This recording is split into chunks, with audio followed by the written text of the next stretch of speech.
Bienvenue à La Lettre Pro, le podcast IA. Je suis Brulatour, le rédacteur en chef de La Lettre Pro. Aujourd'hui, nous allons explorer les dernières nouvelles du monde de la radio et du podcast. Voici les titres du jour. Apple Podcast a révélé les shows les plus populaires aux États-Unis. Canal FM mobilise son antenne pour la liste de Noël. RTVE programme l'arrêt des ondes moyennes et engage l'Espagne dans l'ère du DAB+, et bien plus encore. Apple Podcast a récemment publié sa liste annuelle des émissions les plus populaires aux États-Unis.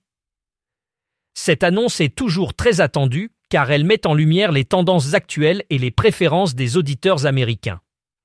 Parmi les shows les plus écoutés, on retrouve des émissions qui abordent une variété de sujets allant de la politique à la comédie, en passant par la santé et le développement personnel. Cette liste est non seulement un indicateur des goûts du public, mais elle influence également les créateurs de contenu qui cherchent à captiver un auditoire de plus en plus diversifié. Apple Podcast reste une plateforme de choix pour les auditeurs grâce à sa vaste sélection et à sa facilité d'utilisation. En 2025, les podcasts continuent de jouer un rôle crucial dans le paysage médiatique, et cette liste annuelle est un reflet de cette influence croissante. Canal FM a lancé son dispositif de fin d'année baptisé La Liste de Noël, une opération qui permet à chaque auditeur d'envoyer sa liste de cadeaux par voie postale. La valeur maximale des cadeaux est fixée à 250 € et les participants ont jusqu'au 15 décembre pour soumettre leur liste. La station tire au sort 5 gagnants, un par jour, du 15 au 19 décembre.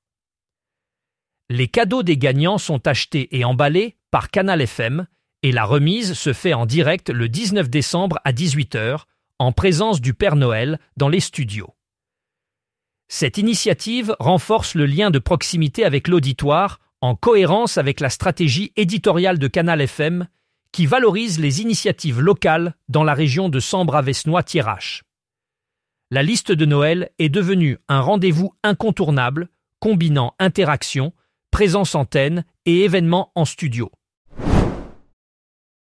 RTVE, la radio-télévision publique espagnole, a annoncé la fin des émissions en ondes moyennes, marquant une transition significative vers le numérique avec l'implémentation du DAB+, Digital Audio Broadcasting+. Cette décision s'inscrit dans une stratégie visant à moderniser le paysage radiophonique espagnol et à répondre aux évolutions technologiques et aux attentes des auditeurs. L'arrêt des ondes moyennes permet de libérer des ressources et de réduire les coûts tout en améliorant la qualité sonore et la diversité des programmes accessibles aux auditeurs. Le passage au DAB+ est perçu comme une étape cruciale pour aligner l'Espagne avec d'autres pays européens qui ont déjà adopté cette technologie. Cette transition promet également de nouveaux services interactifs et une meilleure couverture, offrant ainsi une expérience d'écoute enrichie. RTVE espère ainsi renforcer sa position en tant que leader de l'innovation dans le secteur audiovisuel. La dernière vague de l'étude EAR Île-de-France, réalisée par Médiamétrie pour la rentrée 2025-2026, révèle des tendances intéressantes dans l'écoute radio en région parisienne. France Inter maintient sa position de leader parmi les radios généralistes avec une part d'audience cumulée de 13,1% et une part d'audience de 17,5%. RTL suit avec une part d'audience cumulée de 8,2% et une part d'audience de 10,6%. Du côté des radios musicales, Skyrock domine avec une part d'audience cumulée de 4,8%, confirmant son statut de première radio musicale en Île-de-France. L'étude indique également que la radio en général rassemble 5 982 000 auditeurs chaque jour en semaine, avec une durée d'écoute moyenne de 2 heures et 36 minutes. Bien que l'audience globale ait légèrement diminué par rapport à l'année précédente, elle reste stable par rapport aux vagues précédentes de 2025. Ces résultats soulignent la résilience de la radio face aux évolutions numériques. FIP a connu une rentrée remarquable selon Médiamétrie et l'Alliance pour les chiffres de la presse et des médias, avec des statistiques impressionnantes. La station enregistre une durée d'écoute record de 142 minutes par auditeur, rassemblant près de 700 000 auditeurs quotidiens. Son audience cumulée atteint 1,2% et sa part d'audience est de 1,6%, marquant une hausse de 0,2 points en un an. FIP se distingue par son approche unique, axée sur une programmation décrite comme artisanale, manuelle et unique au monde, qui s'éloigne des formats répétitifs et des algorithmes. La station totalise près de 12 millions d'écoutes mensuelles en numérique, dont 5 millions proviennent de ses 11 web radios. Elle se classe ainsi comme la 8e marque radio la plus écoutée en France sur le numérique. De plus, 54% de son volume d'écoute total est réalisé sur des supports digitaux, faisant de FIPE la 2e radio française en termes de contribution digitale. Un conseiller municipal de New York, Frank Morano, a récemment proposé une initiative visant à intégrer la radio AM dans tous les véhicules municipaux de la ville.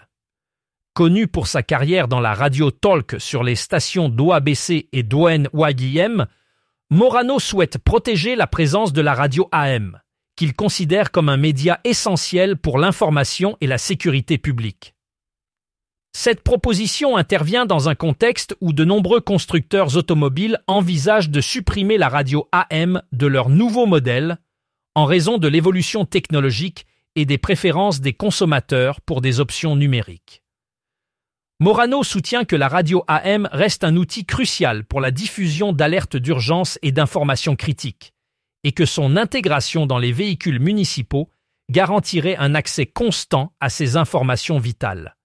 Sa proposition vise à sensibiliser les décideurs politiques à l'importance de maintenir la radio AM dans le paysage médiatique actuel.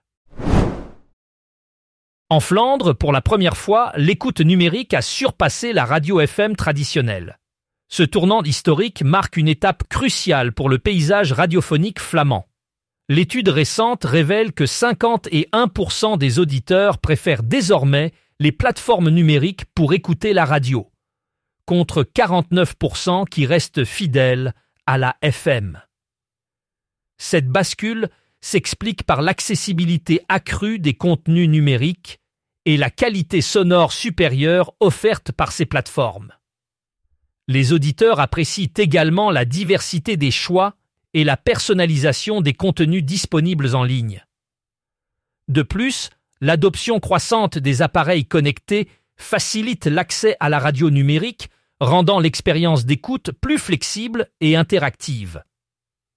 Ce changement reflète une tendance plus large vers la numérisation dans le secteur des médias et pousse les stations de radio à adapter leur stratégie pour répondre aux attentes changeantes des consommateurs.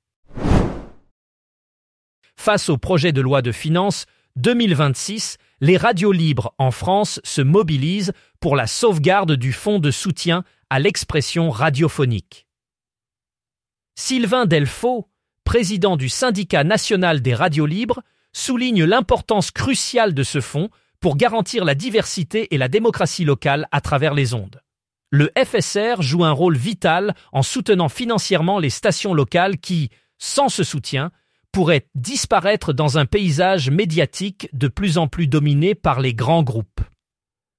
Delfaux appelle à une sanctuarisation du FSR, insistant sur le fait que sa préservation est indispensable pour maintenir une pluralité d'opinions et de contenus accessibles au public.